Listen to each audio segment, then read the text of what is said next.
principles pertaining to men and women in Islam. One is one of those foundational principles. Do you guys remember? You gotta read your notes. If the rule applies to men, it also applies to women. A wali needs to be present. Sorry, what? A wali needs to be present. الحمد لله رب العالمين وصلى الله وسلم وبارك على نبينا محمد وعلى اله وصحبه اجمعين اللهم علمنا ما ينفعنا وانفعنا بما علمتنا وزدنا علما وعملا يا ارحم الراحمين سبحانك لا علم لنا الا ما علمتنا انك انت العليم الحكيم وارنا الحق حقا وارزقنا اتباعه والباطل باطلا وارزقنا اجتنابه ولا تجعله ملتبسا علينا فنضل. So he said one of the principles of Islamic law is that anything that addresses men also addresses women unless what? It's explicitly stated that it's different. Okay? So men and women are encouraged to make salah in the masjid. Okay? However, for men, it's more of a stronger encouragement. Some scholars even go to the extent to say it is mandatory for men to make salah in the masjid. Men and women are encouraged to make salah al-Jumu'ah. However, it is a mandatory upon men, not mandatory upon women. Men and women are obligated to make salah. However, women are excluded from salah, excused from salah, right, during their menstrual period. وهكذا. Right? All right. So as for the mahr, or what's called sadaqa, or what's called dower or dowry. If you've noticed that we haven't mentioned dowry up to now. Okay? It hasn't been mentioned. Not as one of the pillars of marriage, nor as one of the requirements of marriage. Correct? So I guess this is on the good side of the men because you don't necessarily have to. So we'll get into it. So dowry is wealth or money or something that is given that is tangible, right? A tangible item, something that has worth, right? A item worthwhile or an item that it has worth, right? Whether it's a piece of gold, whether it's a shoe, whether it's a cup, whether it's a phone, whether it's a stick, whether it's something that has worth, an item that has worth. It is mandatory for the man or the husband to give to the wife-to-be because of the marriage contracts. Right?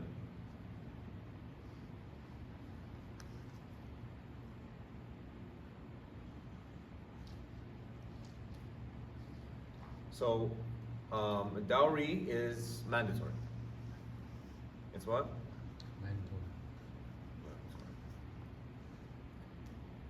It's mandatory for the husband to give to his wife, right? And the timing for it is as soon as the contract is what? Done? Consummated? Written? As soon as the contract has the marriage contract. So as soon as the offering and acceptance happens, the mahr becomes due. Before consummation. Right. So it's due with the contract. So it's not due before the contract, it's due with the contract. Sometimes a person may give it before the contract. Sometimes a person may give it during the contract. Sometimes a person may give it right after the contract. But when is it due? Right after the contract is over. Right? When the contract ceremony is over. Allah subhanahu wa ta'ala يقول وَآتُوا النِّسَاءَ صَدُقَاتِهِنَّ نِحْلَةً. Give women their saduqat, which is another name for mahr, dowry, nihla, as a gift. Meaning not expecting anything back. فَمَا اسْتَمْتَعْتُمْ بِهِ مِنْهُنَّ فَآتُوهُنَّ أُجُورَهُنَّ فَرِيضَةً. Give them their due amount as a must. Allah subhanahu wa ta'ala says, لا جناح عليكم إن طلقتم النساء ما لم تمسوهن أو تفرضوا لهن فريضة. There's nothing on you as long as you haven't touched them or consummated the marriage, or given them their fariḍah, their prescribed amount. طيب. Hadith Sahl ibn Sa'ad radiallahu anhu, he said, a woman came to the Prophet ﷺ and said, I have given myself to Allah and His Messenger. The Prophet ﷺ said, I am not interested in women, meaning I'm not interested in getting married. Okay? So a man said, marry her to me, Ya Rasulullah. Prophet ﷺ said, give her some type of clothing, meaning for Mahr. Another hadith by Anas bin Malik, the Prophet ﷺ saw Abdurrahman ibn Auf, who had some sort of saffron, like he was looking like, extra special. So the Prophet ﷺ said, Mahyam, which means, what happened? What's going on? What's the deal? So he said, Ya Rasulullah, I married a woman. Prophet ﷺ said, what did you give her for her dowry? He said, wasn't the watim min dhahab, the weight of a date seed of gold. Prophet ﷺ said, Barakallahu laka awlim walau bisham. Allah Azza wa Jalla put barakah in that. Make a walima, a party, even if it's with a sheep. So slaughter a sheep. Alright, what is the least amount of dowry that a person can give? Nothing? Sorry, what? Nothing? No, it has to be something. Has to be. We said dowry is mandatory. There needs to be something. But what's the least amount? The least value? A couple dates, I think I heard. A couple dates? What if it's one date? Maybe What if it's half a date? quarter of date, What if it's an eighth of a date? 1/6 of a date. I'm asking, brother, you just beating around the bush. What's the least amount of dowry a man can give his wife when they get married? If you don't know, you just say, I don't know. We don't. Okay, there it is. Just make it easy for me, brother. So the least amount, there's no least amount. So the least amount is going to be something that is tangible. It has to have value.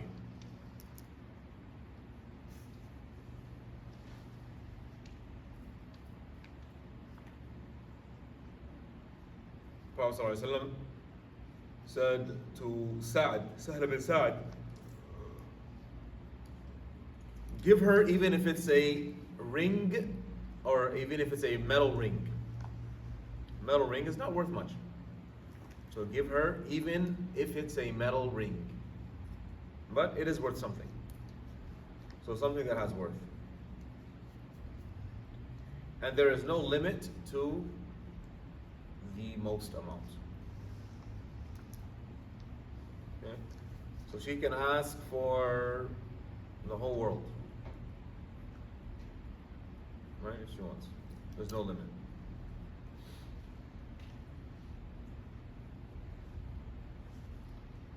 However, it is recommended that the dowry is reasonable. And by reasonable, I mean the amount that is common for girls of her stature. Okay? An amount that is common for girls in her stature, of her stature. So for example, if girls who have a bachelor's degree, for example, and I'm just throwing this out there, get, when they get married, they get $10,000 in dowry.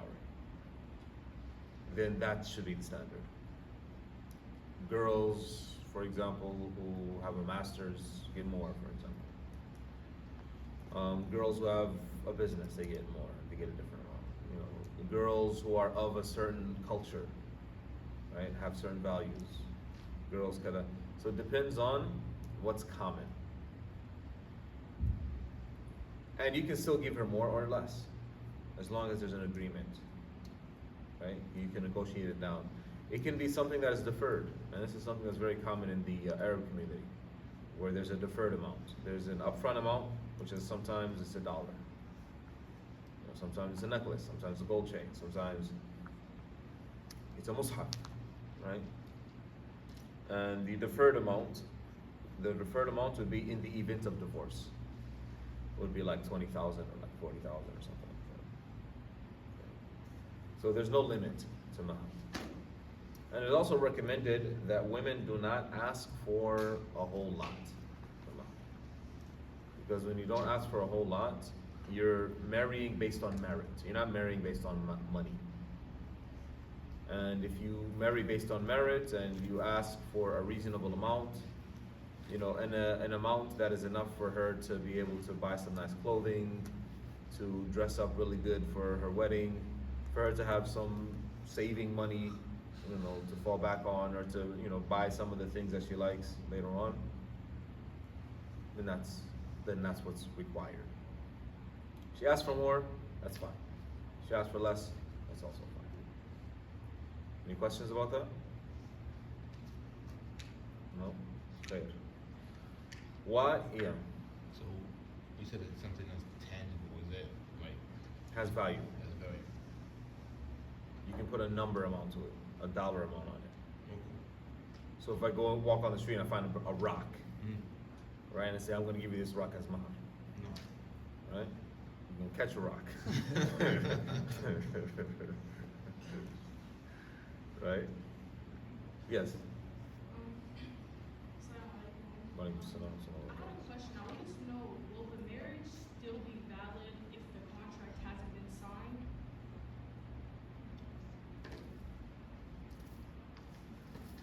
From an Islamic standpoint, my sister? Is that what you're asking from an Islamic standpoint? Yes. So from an Islamic standpoint, there's no requirement for signature. Requirement is that there is an offering and acceptance, and that is verbal. The offering and acceptance is verbal. It can also be written. So if it hasn't been done verbally, and it's done written, then it has to be signed. Okay, so if it's written, but it hasn't been signed yet, is it valid still? So that signature is an indicator of agreement. So if the signature is not there, it doesn't indicate agreement. That's my understanding, I guess. So basically, the paper is for legal issues, right? For you to be able to have something to show the law in the event there's complications. But in the eyesight of Allah subhanahu wa ta'ala, it's the offering and acceptance, if that was made clear.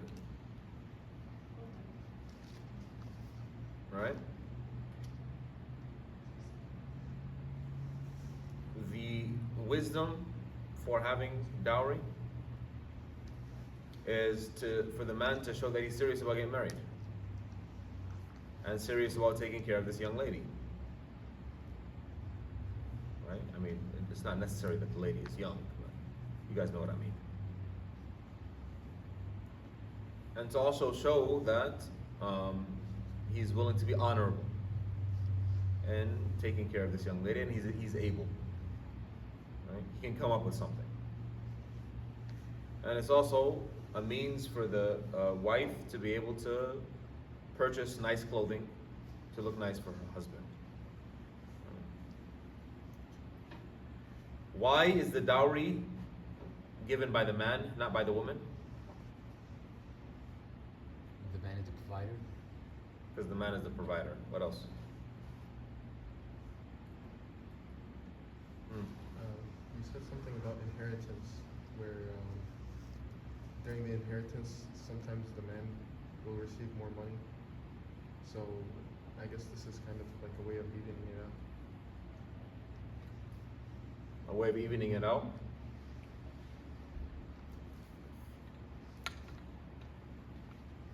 So, in Islamic law, as Hashim so eloquently put it, it is the responsibility of the man to provide financially. And because he's providing financially, he's responsible for and he has authority. Why? I'm asking.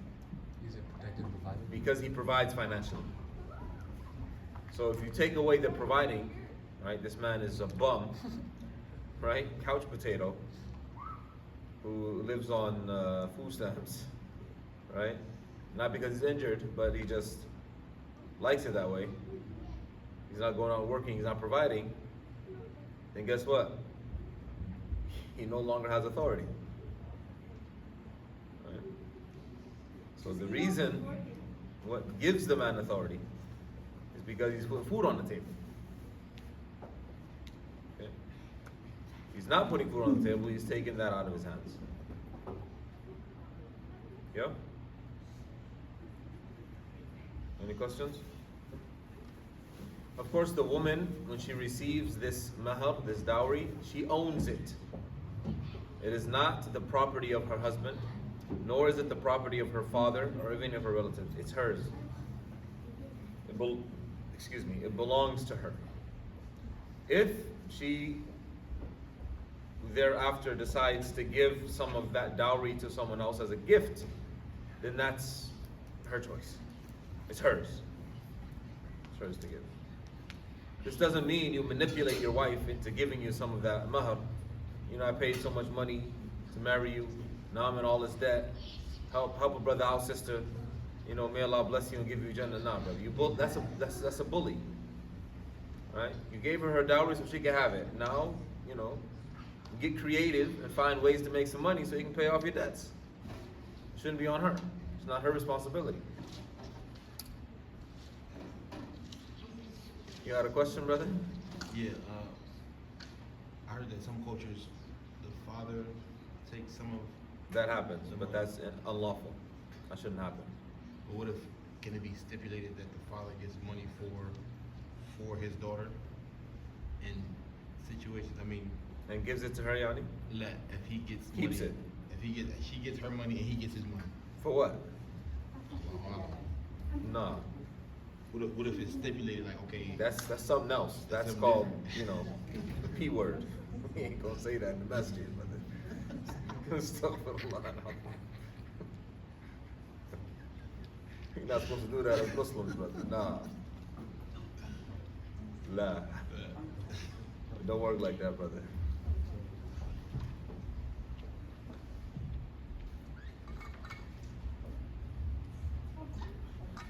Type. The dowry needs to be named, so it can't be something random. تفضل. You are on camera, by the way. تفضل. طيب في شيء ضروري؟ طيب. سلام.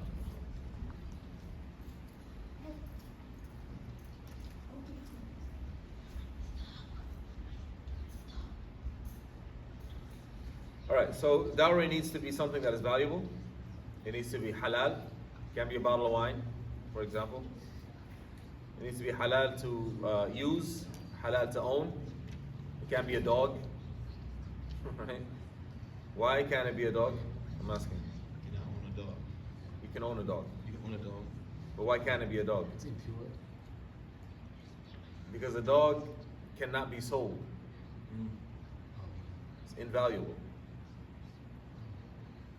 Right? Prophet ﷺ forbade selling dogs and purchasing dogs. So it's void of value.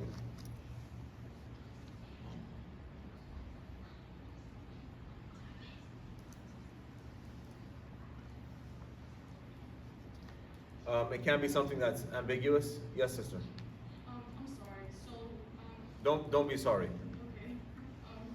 My question is, so how long does the husband have until he is required to pay his mahr to his wife? Like, is there a specific timing? Like, let's say his funds were low at the time, but like, how long does he have until, I guess, it's quote unquote due? I don't know. It's due at the contract. Contract is over, mahr is due. So the more he delays, that's on him. He has to pay it. So, Unless there's an agreement that he pays it at a certain time later. So if at the contract, husband and wife agree that the mahr is going to be paid in a year's time, then that's allowed. but again, like, what if that contract hasn't been signed yet? So that has nothing to do with it. We're talking about between a servant and Allah subhanahu wa ta'ala. Because we're not talking about legal contracts. We're talking about Islamic legal contracts. So an Islamic legal contract is verbal. So once the verbal offering and acceptance has happened, the mahr is due. The dowry is due, regardless of signatures. Does that make sense? Yeah. Sort of, I'm still not understanding a bit of, so what, when will, I guess, it happen? Is, like, what can the wife do in that situation, or? That's another issue. That's a separate issue entirely. So we're talking about when the dowry is due. It's due when the contract is done. That's when it's due. Now, if the husband is not paying the dowry, then that is equivalent to someone who is in debt and they haven't paid their debt, and that debt is due. Okay? So how would someone go about collecting their debt? Either they say, you know what, I want out of this contract because I did not receive what I'm owed. And they have the right to, she has the right to come out of the contract because the man is not paying his debt. Or she can take him to the authorities. And the authorities in this case would be the imam in our country. In an Islamic country, it would be the judge. An imam here doesn't really have much authority because he cannot, there's no consequences. He can't incarcerate a person, he can't, beat up a person because that would be assault. He can't, there's not much that the imam can do other than ruining a person's reputation, right? And if you ruin a person's reputation, all that person does is just goes to another masjid, and it's unfortunate, but that's the reality. That's the reality that we live in. We have to fear Allah. That's why when getting married, you don't want to just rush and just get married to just anybody. Because if you just rush and get married to just anybody, you're asking for problems. Because you don't know who this person is. You don't know how this person acts. You don't know, you're not sure what's going on. So you're walking into a whole lot of problems and you don't really need them. That's why you want to take your time in getting married. But that's a different issue entirely. Does that make sense? Yes, exactly. No. You had a question, Hashim? Yeah. So for the mahr, you said it's common in Arabic culture, for example, that they have it deferred until like divorce, for example. In the event that they don't get divorced, and like let's say the husband passes away, and he still owes money mahr, is that just withdrawn? Deferred amount? Yeah. So the deferred amount is usually in the event that there's a divorce. Okay. Sometimes they add in the event there's a divorce or death. Okay. So if the husband agrees that in the event there's a divorce or death, then his wife is owed this amount, then that's a debt that he has to pay. Okay. Just like any other debt. And just because someone owes you something does not mean that you're going to get it. Right? That's just the reality. Yeah? And a person who is in debt, pay your debts. Because when we die, that's going to be on our necks. And we'll be punished for not paying our debts. A'udhu billah. So it's not something to be taken lightly, is what I'm saying. It's a little off topic, but I've heard that if you have unpaid debt, it's haram to go to your funeral. No. If a person has unpaid debt, the imam in charge should not lead the funeral. The Prophet ﷺ refused to lead the funeral for certain companions who had debt. He told others to make the funeral. Yeah? It's unfortunate, but that's the reality. Right, any questions? So it's permissible to give the mahr beforehand. It's permissible to give it later, as long as there's an agreement. The basis for an Islamic marriage is mutual agreement. As long as it's mutual. As long as there's no taking advantage of the other. Right? There's no bullying. Right? You see that your wife is nice, and you just delay a little bit. You know, she's trying to get X, Y, and Z from the money you owe her, and you know, you keep delaying it. You know, eating burgers on your way home. Right? Yeah, I don't have enough money. Right? She's making you food, it's not enough. You want to eat a burger on your way home, right? And those burgers are adding up, and you know, you owe her $1,000, for example, for her mahr, and you're spending $1,000 every month talking about I don't have it. It's negligence, it's trifling, and it's haram, and it's dhulm. It's tyranny.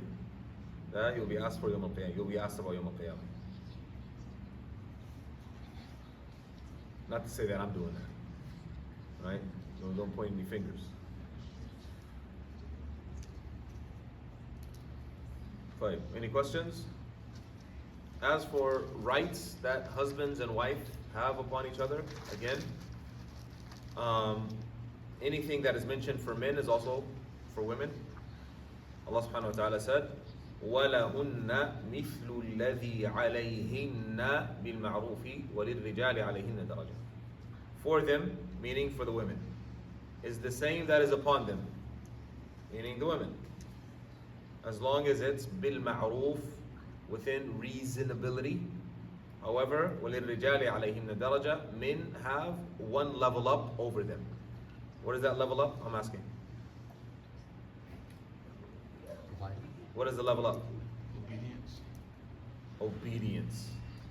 So obedience is a word that usually has negative connotation, and I think obedience needs to be qualified. So let's say no, not obedience. Men have a level up. What is that level up?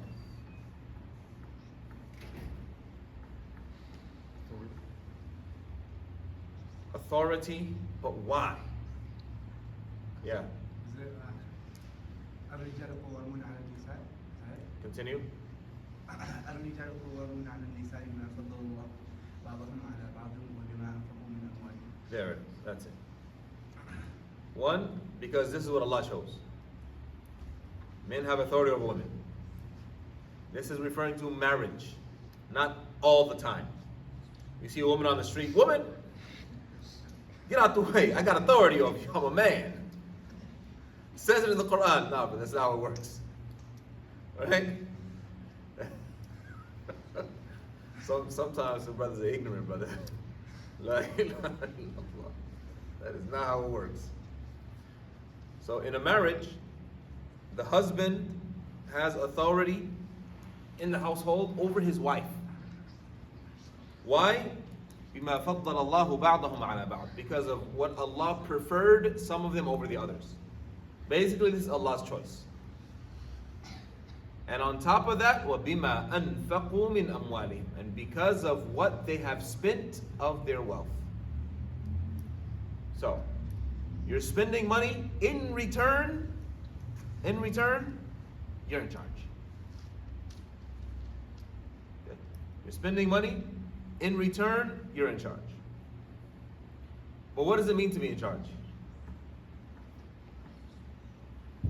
Does it mean as you're walking out of the house to go to work, you say, woman, I want you to hop on one foot all day long on your left foot, right? If your right foot touches the ground, you're divorced. Is that what that means? You're in charge? Woman? No, that's not what it means. What does it mean? It's important to have these things qualified, right?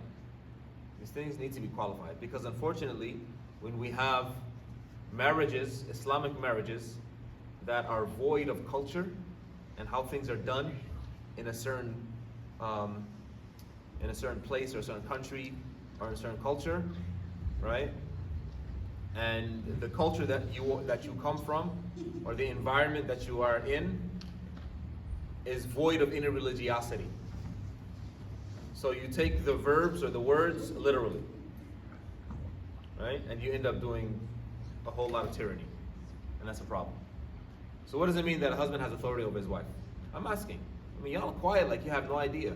I mean, you guys have fathers and mothers, and you guys see people married. Like, what does that mean? What does it look like in your vernacular? Like, what does it look like? What does it look like? I'm asking. He can restrict her from certain things. Restrict her from certain. Give me an example from certain things. Come on, brother. Go into a place. If he Don't doesn't- you be careful what you say, but you won't get in trouble. You said what? Like if she wants to leave the house at a certain time and he says no to that, or hanging out with certain friends that might not be beneficial to her. Right. And he So preventing her from leaving the house is what you're saying. He has the authority to stop her from leaving the house. nah. No. Like unconditionally? No. So what's the parameters, my friend? If there's a need, she can leave. But if Who determines that need? it's a need for the family, I guess, Who determines that need, brother? what's needed. Who determines that need?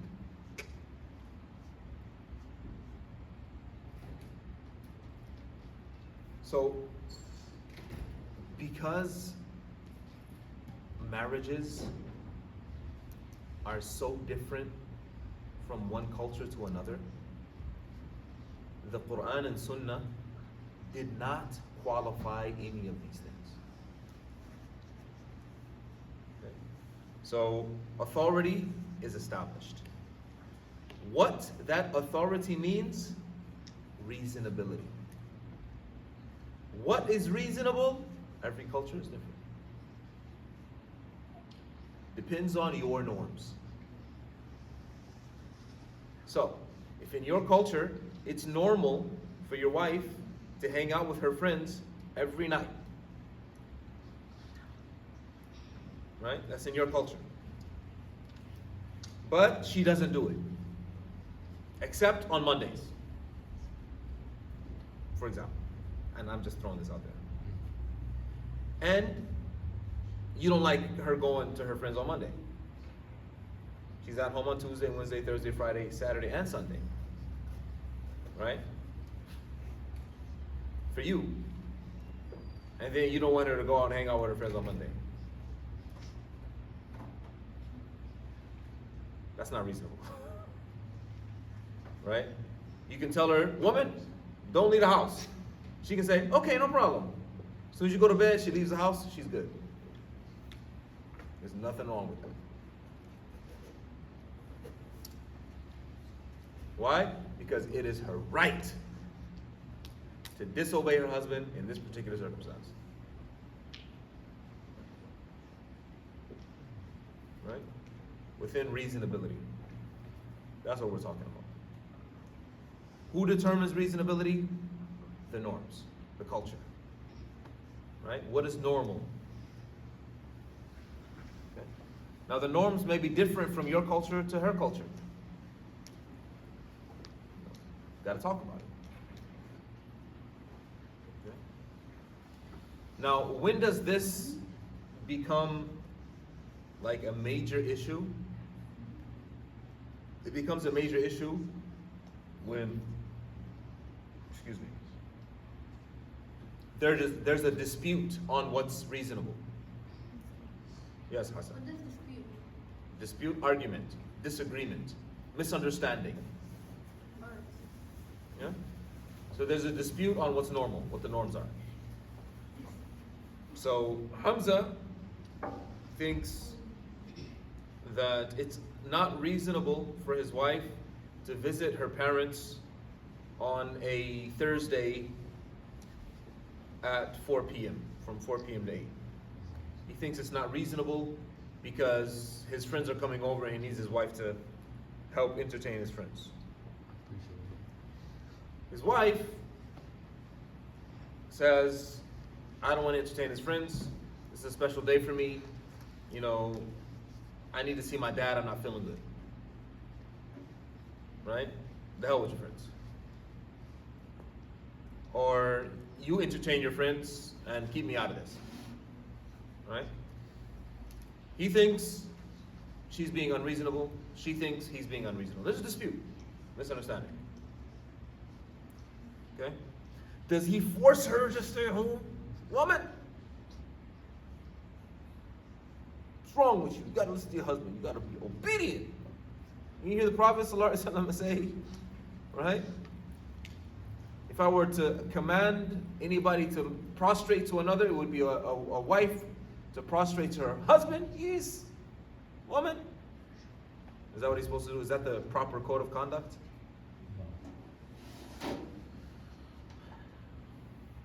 So there's a dispute. What happens with the dispute? You find some sort of middle ground, a way to reconcile, come to an agreement. You know, let her have her way today. You know, tell her about how you felt, you know, disrespected because of the way she did things. Maybe we can come to some, you know, you talk about it. Okay. Now there's a more dire issue. For example, there's war. Right? There's guns blazing outside. And she wants to go to her friend's house. You can physically stop that woman from leaving the house because you're afraid for her life. Right? So the situations are different. They're not always the same. Right? You can't say based on the principle that you're a husband and that she's a wife, you can just stop her from going anywhere whenever you feel like it. You know, just so you can exercise your authority and let her know who's the boss. This woman came to your house from her father's house and she was comfortable with her pops. Right? She doesn't need to be in your house. So, take a chill pill. La ilaha illallah. May Allah forgive me. But where were we? The rights. So the first of the rights, the woman, the wife, has a right to be given dowry. That's one. Two, a woman has a right over her husband that she is provided for financially. And what is the limit? Scholars have talked about how much a person has to provide for his wife every day. Okay? So let's not get into like specific details, and let's just say it refers back to what? Culture. The norms. Right? So if it's normal that every woman eats a cheeseburger, brother, you gotta bring her a cheeseburger. That's just the norm. Right? If it's in your culture that women do not cook, then guess what, brother? Do not expect her to cook. If she cooks, throw a party. If she doesn't cook, shut your butt up and make yourself a sandwich. Okay? It's the norm. Right? You should not expect anything more than how she grew up. what her norms are. That's what you should expect. She grew up cooking, mashallah. You're gonna be eating, inshallah. She did not grow up cooking. She has other perks and other strengths. Then focus on strengths. Go on a diet. What else? Yeah, and you're responsible for her to support her financially. So that includes clothing, shelter, food. In our day and time, it includes healthcare. What else?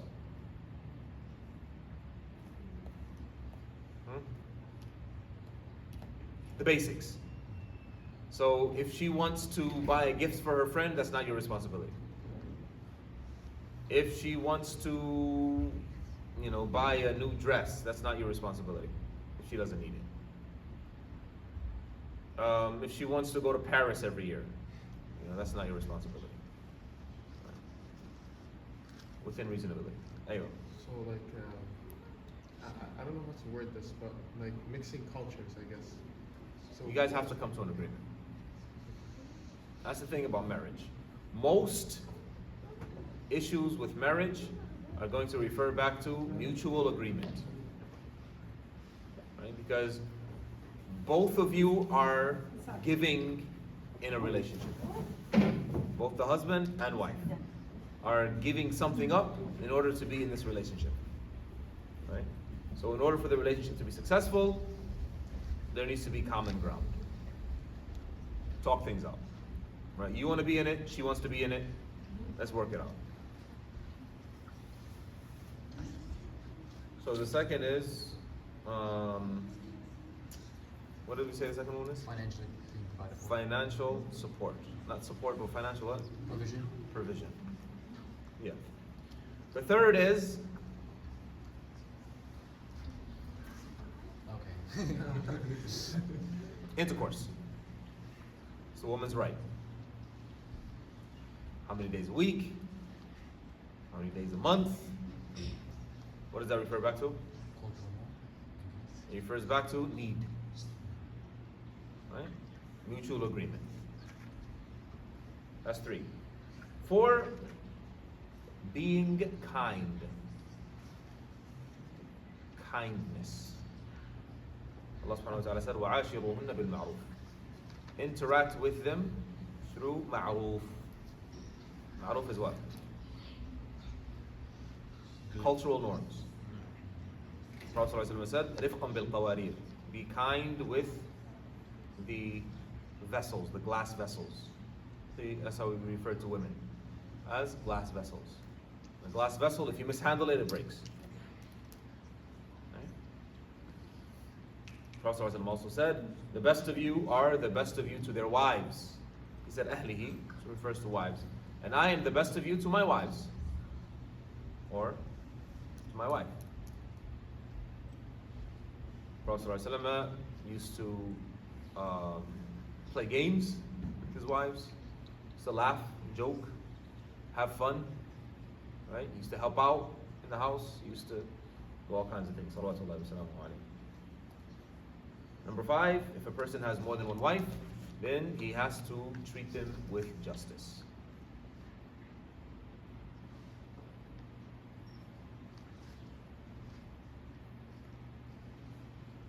And the justice is in spending the night and providing not equally but according to need. So one wife may have one child, another wife may have no children, another wife may have 5 children. So you don't give the first the same amount that you give the second, nor the same amount that you give the third. Right? Depending on the need. But the same standard. So if you're getting Gucci for one wife, you have to get Gucci for the others. If you're getting organic milk for one wife, then you got to get organic milk for the other. Yeah? If you get a brand new car, right? For one wife, you have to get a brand new car for the others. It's just how it works. Sorry, buddy, nobody told you to get a second wife. It's not my fault. right? So that's five. Five major things, right? And the reference for all of these things is what? Within reasonability. Reasonability refers to norms and cultures. As for the husband's rights, the first is that the woman has to protect his secrets. So what happens at home stays at home. And the reason this is significant is because when women get upset, they tend to let loose. And you did this, and he did that, and he did this, and he didn't do this. And she's, right? So she needs to protect his secrets. Two, respecting her husband's authority. Now, Ihsan said obedience. And obedience usually is understood or is used for like a pet, right?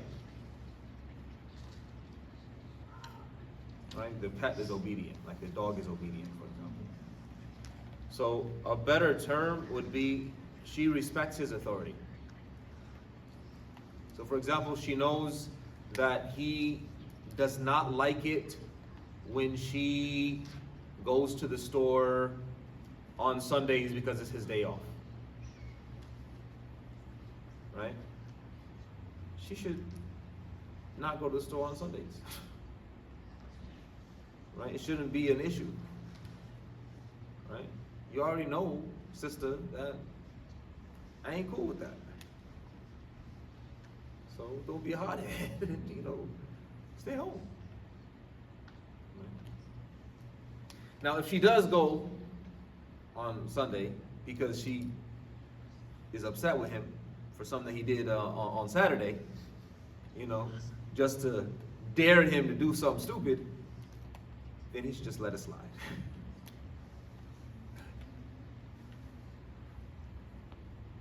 Because he knows what he did the day before. Right? That's just how marriages work. Third, yeah.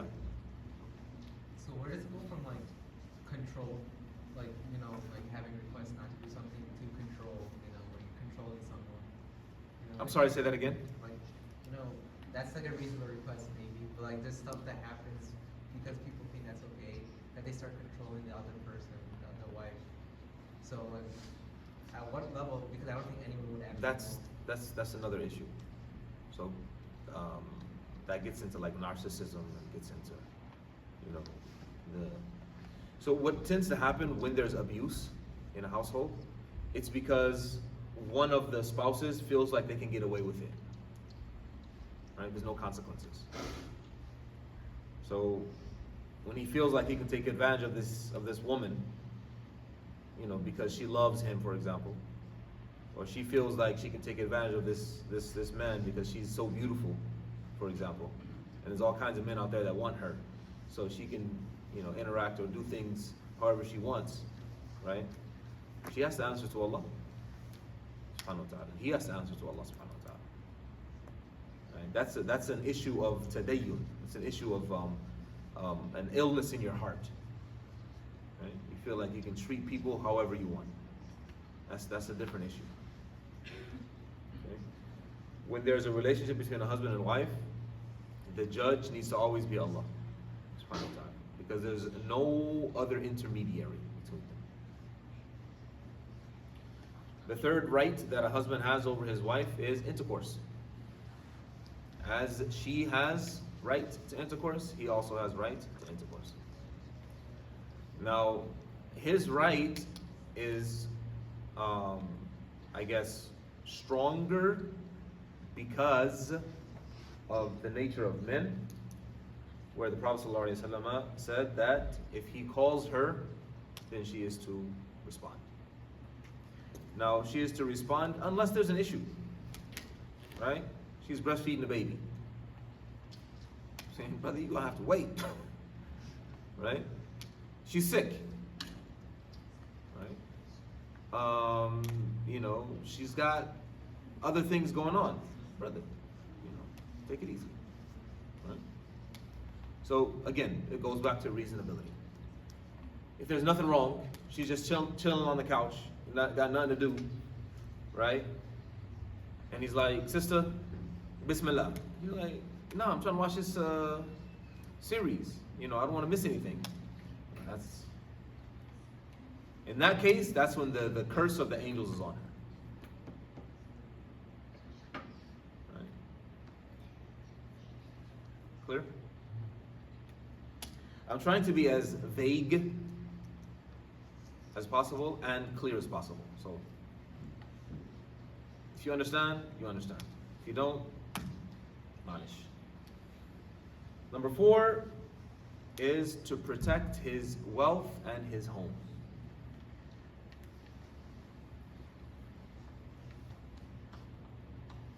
His wealth, his home, and his children.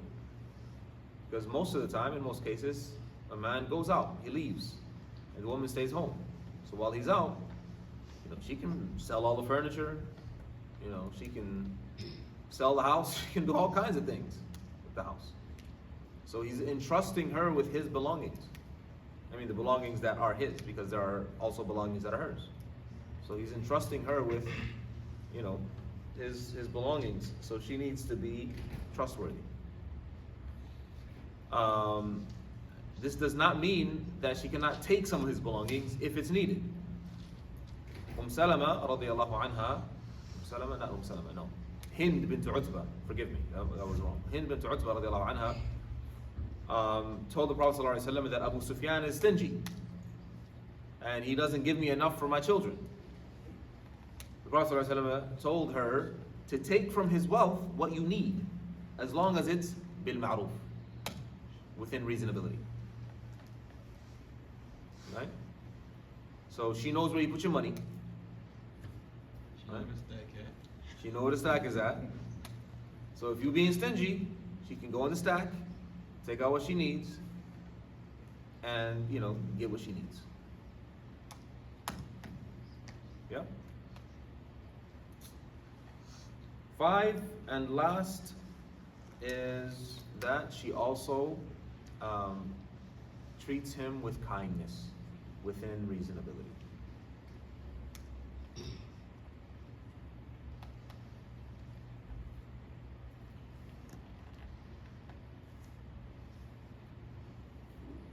Any questions so far?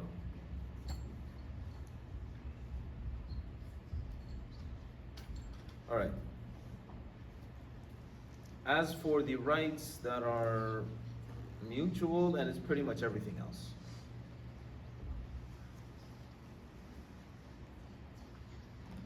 Looking nice for the opposite, for your wife or for your husband, right? So it's the same way you want your wife to look nice for you and smell nice for you, you need to look nice and smell nice, right? You don't come home from the gym, you know, stinky, right, sweating. Like, I want to take a shower. I don't want to take 2 showers. Yeah, no, but that's not how it works.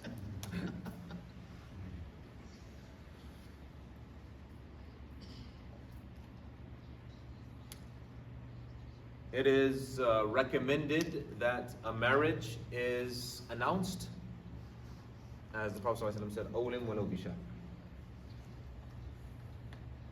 When the Prophet ﷺ said, one difference between haram and halal is that halal is announced.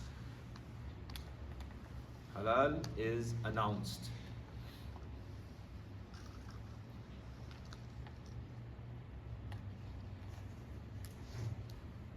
Right. Any questions so far? All right. Last but not least, and we'll end with this. We're done with marriage issues, inshallah ta'ala. Next, we'll talk about divorce and separation. It's part of the deen, brother. The problem is some of y'all ain't even get married yet. Now you're talking about divorce. Come on, brother. You know, slow it down a little bit. Ma fi mushkila. Last thing is it mandatory if somebody calls you or invites you to their wedding that you have to go? I'm asking. Yes. Yes. I mean, like, if you're free, If it's you're free. better if you're like free and you don't have anything to do, it's better to go. But if you're not, it's not mandatory. MashaAllah. Hassan, you're my man, bro. Allah bless you. If you're free, you go. If you're not free, I'll catch you on the flip side. Masha. What about purposely making yourself not free, so you don't have to? I'm sorry, what? Like, you know, getting an excuse to not go by like. So the default is it's mandatory when someone invites you to their wedding. The default is it's mandatory for you to go. That's the default. Yeah. Why? Because the Prophet ﷺ said, وَإِذَا دَعَاكَ فَأَجِبْهُ. One of the rights a Muslim has upon another Muslim is that if they call, they invite you to their walima, that you have to answer. Okay? So you have to answer. Unless you don't got time, like Hassan said. No, but what I'm saying is like you purposely like find an excuse not to go. Like, you So purposely, you're not answering the dua. You're not answering the da'wah, the invitation. All right. So it's mandatory for you to what? To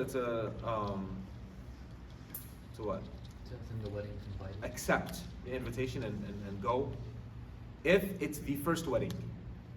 So it's not his second marriage. Okay? If it's the first marriage. Second is if the inviter is a Muslim. Third, if the inviter is not one who is openly disobedient to Allah subhanahu wa ta'ala. Right? So if he's a banker, for example, right? You don't have to answer his da'wah. Third, he has to invite you specifically. Not like, now I invite you all to my wedding. Right? I'm not inviting anyone specifically. So in that case, you don't have to go. Give me a minute, Hassan. 5, if he's inviting you because he likes you, not because, not because, later on you're gonna have his back, because you have a certain position in government, or because you have a certain amount of money and you're gonna lend him money if you invite him over to your, right? Otherwise, you don't have to go. Allah, Allah, Allah, Allah. أشهد أن لا إله إلا الله أشهد أن لا إله إلا الله أشهد أن محمد رسول الله أشهد أن محمد رسول الله حي على الصلاة حي على الصلاة حي على الفلاح حي على الفلاح الله أكبر الله أكبر لا إله إلا الله لا إله إلا الله قدير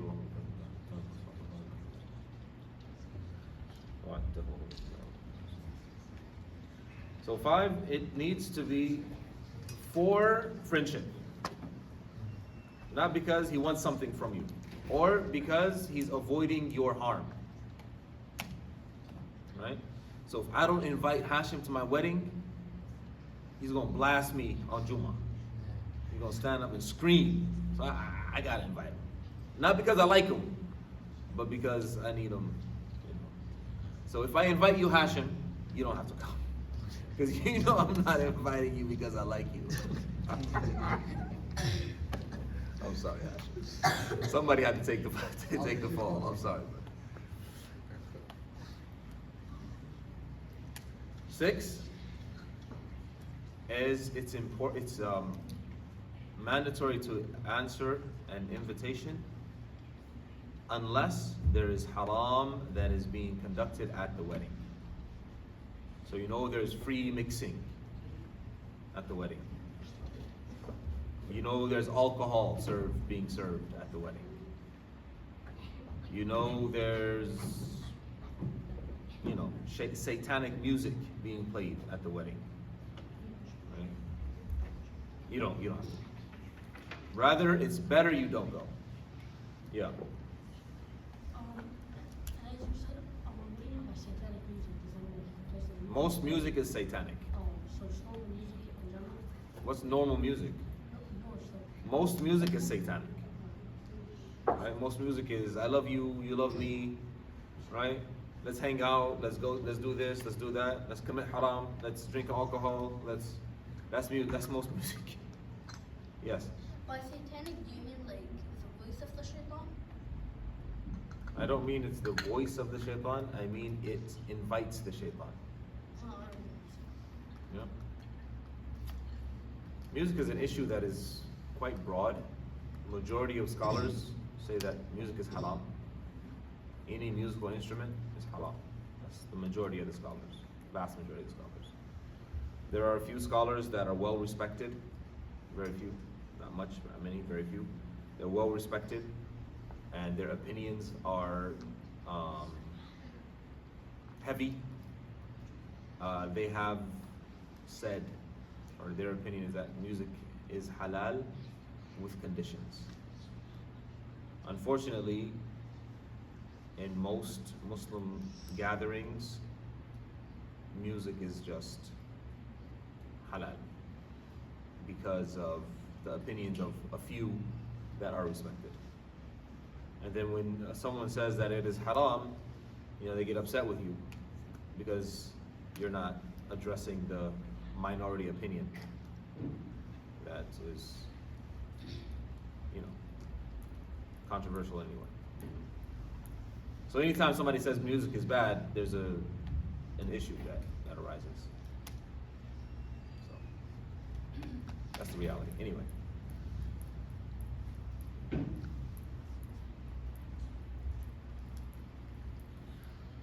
In the event you are able, like for example you're the police, right?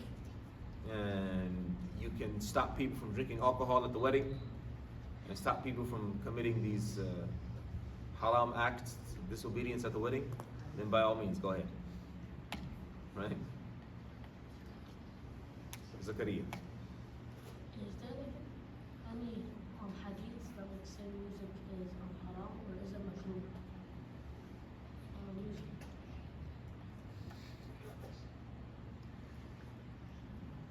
So it's the opinion of most scholars from the time of Muhammad sallallahu alaihi wasallam, from the time of the Sahaba until today. The vast majority of scholars, ulama, their opinion is that music is haram. Playing music, listening to music, selling music, buying music, haram. Right? That's the opinion of the vast majority of scholars. There are scholars, however, more so nowadays than there were in, say, 100 years ago, that say music is halal. Okay? There are scholars, Islamic scholars, respected scholars, that say music is halal. Okay? So, I don't really want to get into a whole bunch of details because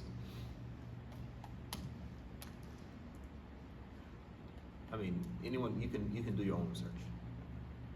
But by saying the vast majority of scholars say it's haram, at least you want to be careful. Right? You don't want to just blast MC Hammer when you get in the car. Right? Most of you don't know who MC Hammer is. That's why I said MC Hammer. Anyway, we'll end with that inshallah. Jazakumullah khairan. Wa barakallahu fikum. Tomorrow we'll talk about separation and divorce, and it'll probably be the ending of our course. You don't want to end on a bad note, but sometimes separation is a good thing. سبحانك اللهم وبحمدك أشهد أن لا إله إلا أنت أستغفرك وأتوب إليك.